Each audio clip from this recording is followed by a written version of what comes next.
రాజుగారి రాజుగారు వెనకాల నుంచి చెప్తున్నారు హరీష్ కొంచెం తక్కువ మాట్లాడని. నేను అన్న ఎవరితో ఏం మాట్లాడుతున్నాం అన్న. 2014 అంటే అక్కడి నుంచి 10 ఏళ్ళ వరకు మాట్లాడను. జస్ట్ ఒక ఇన్సిడెంట్ చెప్తున్నా. 2014లో అనిల్ ఫస్ట్ టైం ఎస్విసికి వచ్చాడు. నేను అప్పుడు సుబ్రహ్మణ్య ఫర్ సేల్ సినిమా తీస్తుంటే తను సాయి తేజ్తో మళ్ళీ నెక్స్ట్ సినిమా కోసం వచ్చాడు. సుప్రీం సినిమా డిస్కషన్ జరుగుతున్నాయి.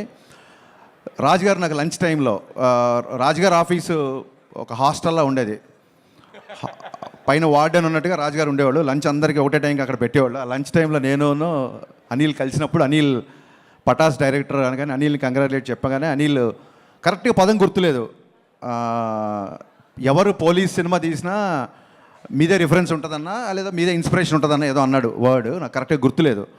ఇన్స్పిరేషన్ అనే వర్డ్ కనుక నిజమైతే అప్పుడు నేను విన్నది అనిల్ ఇవాళ ఎంత పెద్ద సక్సెస్ ఇచ్చాడంటే ఆ సక్సెస్ నాకు ఇన్స్పిరేషన్. నేను పండగ నేను పేరెంట్స్తో ఉన్నాను, మార్నింగ్ షో సినిమా చూడలేదు.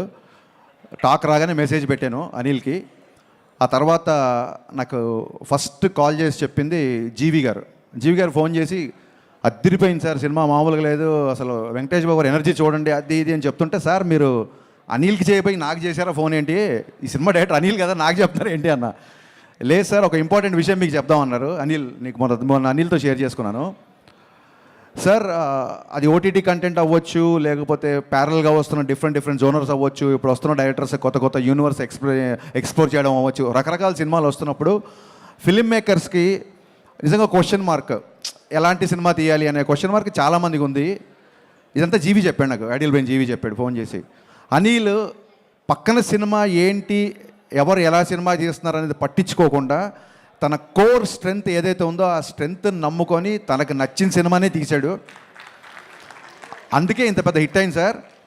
హరీష్ గారు ఎప్పుడు మీ స్ట్రెంగ్త్ వదలకండి, because it's proven by Anil అని చెప్పి నాకు ఆ రోజు జీవి కాల్ చేశాడు. So cinema is all about conviction. Anil, hats off to your conviction. అంటే ఏ ఫ్యాన్స్ వార్స్ లేని హీరో ఎవరన్నా ఉన్నారంటే అది విక్టరీ వెంకటేష్ గారు. ఎందుకంటే అందరు హీరో ఫ్యాన్స్ ఆయన ఫ్యాన్స్. ఆయన ఈ సినిమాలో అంటే ఆ ఎనర్జీ ఏంటంటే మీరు చూస్తున్నారు, ప్రమోషన్స్ కానీ సినిమాలో చేసిన పద్ధతి కానీ, అంటే కాలు పని చేయకుండా ఇంకా నన్ను వదిలేయి అని చెప్పి కాలు కూడా మూలపాడే రేంజ్లో ఆయన ఈ సినిమా కష్టపడ్డారు. బాబు హ్యాట్స్ ఆఫ్. అంటే ఒక డైరెక్టర్ని నమ్మడం, ఒక హీరో ఒక డైరెక్టర్ని నమ్మితే ఎలా ఉంటుంది అని చెప్పడానికి ఎగ్జాంపుల్ సంక్రాంతికి వస్తున్నాం. వీళ్ళు మళ్ళీ అంటున్నారు మళ్ళీ సంక్రాంతికి వస్తున్నాం అంటారు, ఆ తర్వాత ఏమంటారు మళ్ళీ సంక్రాంతికి వస్తున్నాం అంటారు, ఇలా ఎరుగుతూ ఉంటారు. నేను ఒకటే చెప్పా అనిల్, ఇది కాదు నీకు సరైన టైటిల్ ఒకటే, సంక్రాంతికే వస్తున్నాం. అది కరెక్ట్ టైటిల్ అనిల్కి. యాక్చువల్గా ఈ ఇద్దరిది ఎంత క్రేజీ కాంబినేషన్ అంటే ఇట్స్ ఎగ్జిబిటర్స్ ఇష్టపడే కాంబినేషన్ ఇది, డిస్ట్రిబ్యూటర్స్ ప్రేమించే కాంబినేషన్ ఇది, ప్రొడ్యూసర్స్ మెచ్చే కాంబినేషన్ ఇది, ఫైనల్గా ఆడియన్స్ అందరూ నచ్చే కాంబినేషన్ ఇది. ఇలాంటి కాంబినేషన్ నాకు తెలిసి మళ్ళీ ఎప్పుడు ఎవరి మధ్య రిపీట్ అవుతుందో నాకు తెలియదు. ఇది ఎంత పెద్ద సక్సెస్ అంటే ఈ సినిమా. సరే ఇప్పుడు మన రాజుగారు అన్నారు కాంట్రవర్సీలు వద్దు అన్నారు. సో ఎవరెవరు నోళ్ళు మూతపడ్డాయి అనేది నేను మాట్లాడను, పక్కన పెడతాను. కాకపోతే ఎవరెవరు మాట్లాడారంటే ఎప్పుడూ మాట్లాడిన మా శిరీష్ గారు మైకి పట్టుకొని స్టార్ట్ అయిపోయారు ఈ సినిమాకి. అసలు ఇప్పటివరకు ఎప్పుడు మాట్లాడాల, నా సినిమాలప్పుడు కూడా ఎప్పుడు మాట్లాడలేదు. ఆయన మైక్తో మాట్లాడడం మొదలెట్టారు. ఒక మాట అన్నారు, హరీష్ వాళ్ళ కంపల్సరీ రావాలి నువ్వు అంటే, అంత స్పెషల్ ఏముందన్న, కొట్టేసారు ఆల్రెడీ పెద్ద హిట్ జరుగుతుంది అంటే, లేదు మా కష్టాల్లో ఎవరున్నారో మా విజయాల్లో వాళ్ళు ఉండాలి, అందుకే మేము వాళ్ళని పిలుస్తున్నాం అని చెప్పారు. థ్యాంక్ యూ అన్న.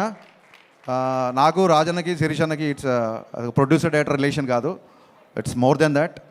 అండ్ ఇందాక వంశీ ఈడేమో మా గబ్బర్ సింగ్ అన్న అన్నాడు, వంశీ అన్న నాకు ఒక బ్రదర్ లాంటివాడు. అక్కడ పిలవడమే వంశీ అన్న, మళ్ళీ బ్రదర్ లాంటాడు. వంశీ గారు బ్రదర్ లాంటాడు అయితే నేను వెదర్ లాంటాడు. నేనేంటి నాకు అర్థం కాల.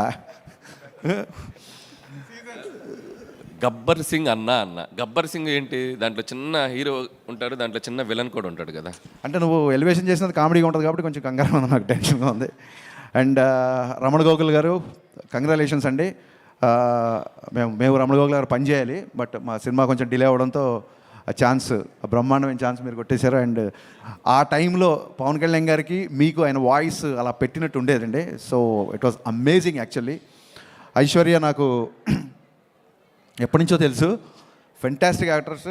వెట్రిమారన్ గారి దగ్గర ట్రైన్ అయ్యి వచ్చింది కాబట్టి ఇంకా అసలు ఎక్స్ప్రెషన్స్ డైలాగ్స్ ఒకటి కాదు. అండ్ మీనాక్షి ఈజ్ అంతే, అలాంటి గర్ల్ ఫ్రెండ్ ఎవరికైనా ఉండాలి అన్నట్టుగా చూపించాడు అనిల్ డెఫినెట్గా. And Bheems, I always believed in Bheems చాలా పెద్ద కమర్షియల్ మ్యూజిక్ ఇస్తాడు అనుకున్నాను, అలాగే ఇచ్చాడు. భాను మాస్టర్ అండ్ అన్న భాస్కర్ పట్ల నన్ను ఏ ముహూర్తాన గోదావరి గట్టు అని రాసావో, ఇది ఒక్క గోదావరి గట్టు కాదన్న, ఆంధ్ర గట్టు, తెలంగాణ గట్టు, శ్రీకాకుళం గట్టు, వైజాగ్ గట్టు, ప్రతి గట్టు మీద బ్లాక్ బస్టర్ అయింది. ఇలాంటి హిట్లు రాజుగారికి వచ్చిన, మైత్రి మూవీస్కి వచ్చిన, సితారా వంశీకి వచ్చిన, పీపుల్ మీడియా ఫ్యాక్టరీ విశ్వప్రసాద్ గారికి వచ్చిన, వీళ్ళందరికీ ఇలాంటి హిట్లు రావాలని మనస్ఫూర్తిగా కోరుకుంటాను. ఎందుకంటే ఈ ప్రొడ్యూసర్లు అందరూ తిరిగి మళ్ళీ ఒక 10 సినిమాలు తీస్తారు, వాళ్ళకి వచ్చిన డబ్బులన్నీ మళ్ళీ ఇండస్ట్రీలోనే పెడుతున్నారు. కాబట్టి ఇలాంటి హిట్, ఇలాంటి ప్రొడ్యూసర్ రావడం ఇది ధర్మం, న్యాయం. అందుకే యూనివర్స్ కరుణించింది. Thank you so much. నేను పేర్లు మర్చిపోయినా గుర్తు చేస్తున్నాడు, నేను మర్చిపోలేదు. So happy to be in this. వీకెండ్తో ఫినిష్ అయిపోయే సినిమాకి షీల్డ్స్ దాకా వచ్చిందంటే it's a pure team work. ఇంతకంటే ఇంకా ఏం చెప్పగలుగుతాం. So sir, I'm still in awestruck watching సంక్రాంతికి వస్తాను. ఎందుకంటే ఈ kind of, I know your energetic, I know your comedy timing, I'm huge fan of your pathos also. మీరు ఒక్కసారి కళ్ళమ్మ నీళ్ళు పెడితే ఆడియన్స్ ఏడుస్తారు. బట్ ఈ సినిమా కూడా కళ్ళమ్మ నీళ్ళు వచ్చాయి, నవ్వి కళ్ళమ్మ నీళ్ళు వచ్చాయి. ఈ ఎనర్జీ నాకు తెలిసి ఎనర్జీ ఉంటుందని, ఈ ఎనర్జీ అయితే ఎక్స్పెక్ట్ చేయలేదు sir. This is a remarkable phenomenal hit in your career అని నేను బలంగా నమ్ముతున్నాను సార్. Hats off.